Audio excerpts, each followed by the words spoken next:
you look at the entire workflow from the initial procurement through contracting and then through delivery, just from my own observation in the market, the post-contract phase is, I think, probably where the biggest gap is. Now, clearly there are gaps in the kind of source to award and source to contract stage, but I feel that in some cases organizations kind of have a bit of a handle on that, but it's just in question of when it gets to actually delivery and what they've actually received and how that's measured and how that's managed, which feeds into everything else in terms of having the data on what's been delivered, supplier performance, predictions for the future, all that sort of stuff.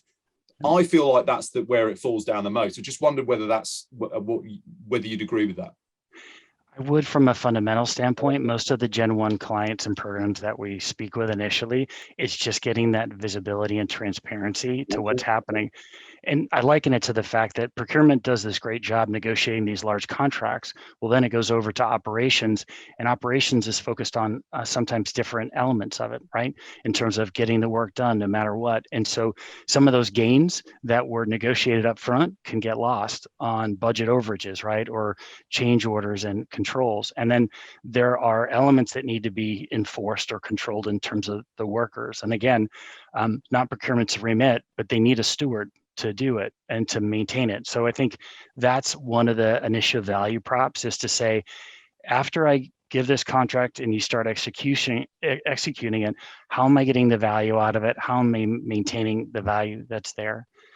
So I think that's part of it.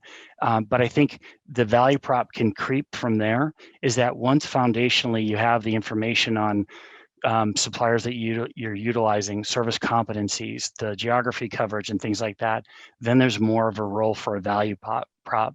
And it doesn't always have to be one step before the other.